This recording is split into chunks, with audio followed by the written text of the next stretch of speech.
Hi guys, Belle here. We are going to take a look at the Resto Shaman. I wanted to showcase the artifact weapon with its shield. It's pretty legit. I really like the water.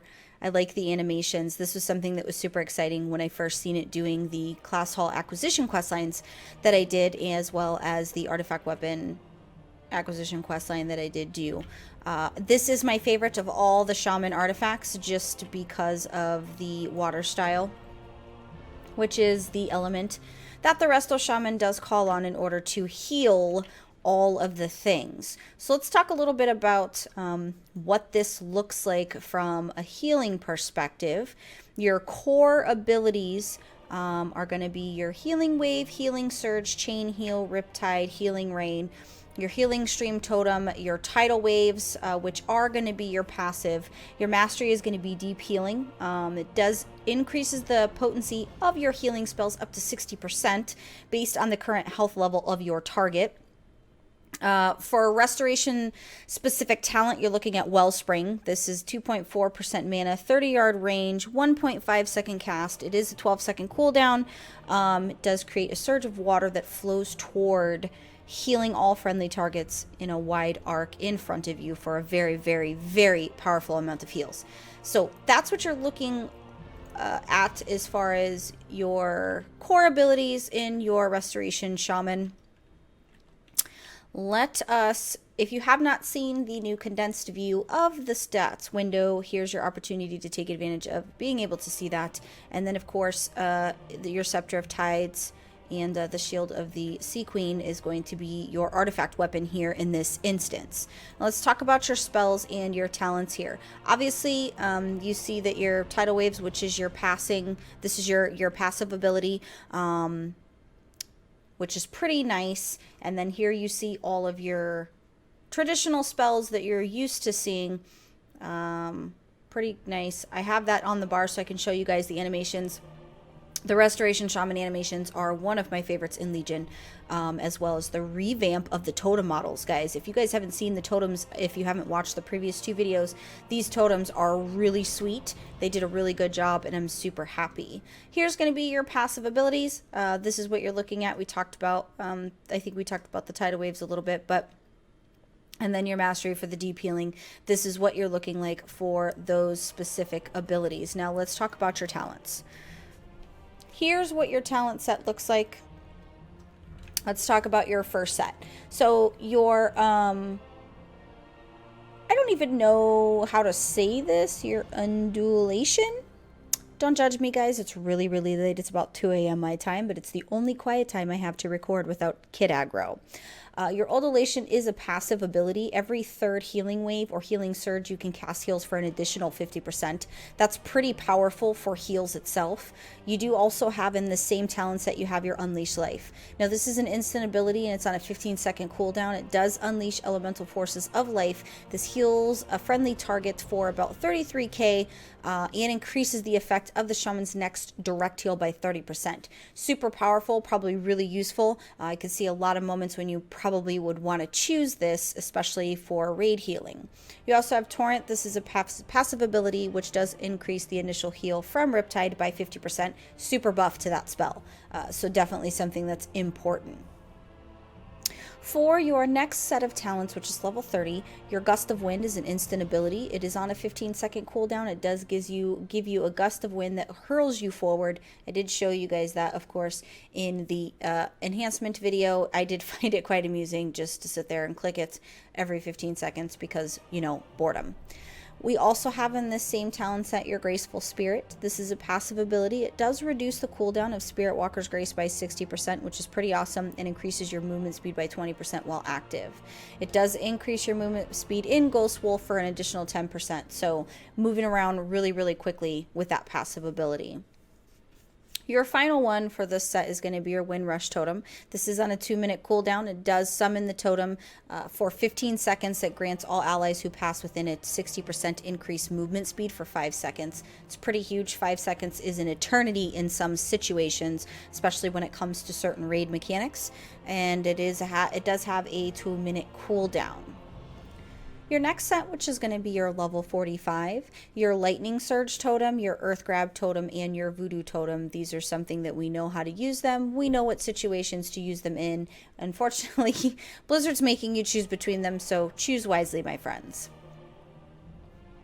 For level 60, you're looking at Crashing Waves as a passive ability. The Tidal Waves increases the critical effect chance of Healing Surge by an additional 15%. It also reduces the cast time of Healing Wave by an additional 15%.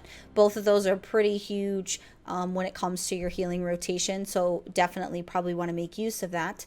Ancestral Guidance. This is an instant ability. It does have a 2-minute cooldown, mostly because for 10 seconds, 20 of your damage and healing is converted into healing for up to 3 nearby injured or raid party members. Super useful in a raid scenario, and probably also equally as useful in PvP healing. Although Restoration Shamans have not been your PvP situation in the majority of the Warlords of Draenor, you're still seeing Resto Shamans fighting the good fight where that's concerned. You also have Deluge.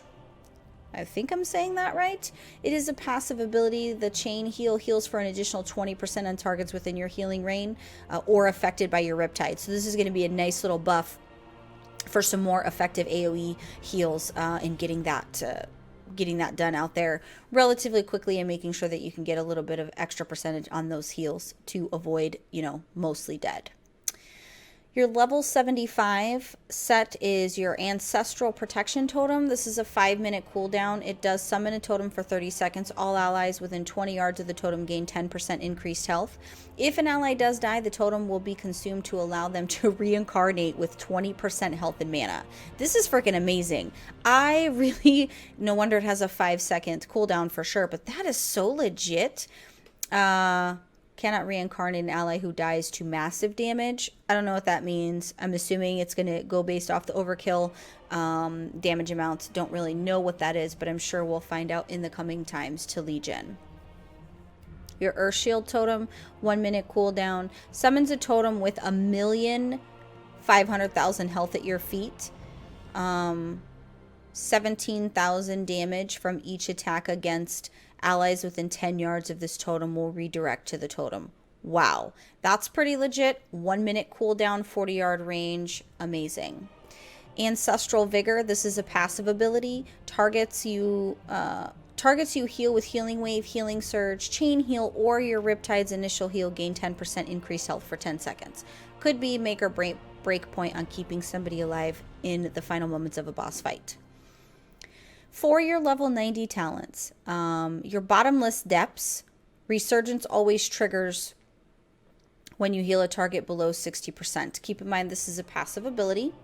You also have the Cloudburst Totem. This is a 30-second cooldown. With summoning this totem, it does collect power from all of your healing spells, and when the totem expires or dies, the stored power is released, healing all injured allies within 40 yards for 30% of all healing done while it was active, divided evenly among the targets. Casting this spell a second time recalls the totem and releases the healing. This is pretty amazing. I do appreciate this totem. I can think of in my head a lot of instances when this would be useful. So please make sure you comment on the video and tell me when you would think in your rotation that this could be something that you would use. And then of course your good old Echo of Elements. It is passive. Your Riptide, Healing Stream, Totem, and Lava Burst now do have 2 charges. Other effects that reset the remaining cooldown will instead grant 1 charge. In addition, when you do cast a Healing Wave, Healing Surge, your Riptide, or even your Chain Heal, you have a 15% chance to generate a charge of Riptide, which is pretty amazing and needed in a lot of instances. Actually, I think I'm going to do that Cloudburst Totem because I do want to see what that looks like. Your final one, your Ascendance. I did show you what this looked like in the Elemental video. It is on a 3-minute cooldown. This turns you into a Water Ascendant for 15 seconds, causing all healing to be duplicated and distributed evenly among all your allies. Probably something that would be useful in certain boss fights. Could even be useful in PvP. I don't PvP heal. I only raid heal on the Shaman, and I don't raid heal very often anymore. Your Wellspring, this is a 20-second cooldown. This creates a surge of water that flows forward, healing friendly enemy targets in a wide arc in front of you. Pretty decent amount of heals, I would say. I think it's pretty amazing. I kind of dig it. And then you also have the High Tide. This is a passive ability. The chain heal bounces to an additional target and it falls off each bounce. When it falls off, each bounce is reduced by half.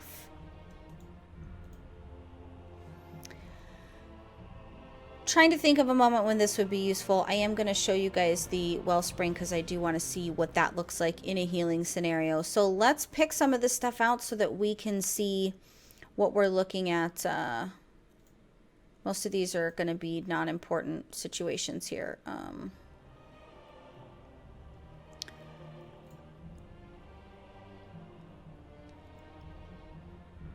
I want this bad boy to pop out because that's so awesome. All right. So we've got everything that we need here. Let's take a look at the abilities. Let's see what it's looking like as a shaman. So here's your Gift of the Queen. That is your artifact weapon. Okay. Here's your totems.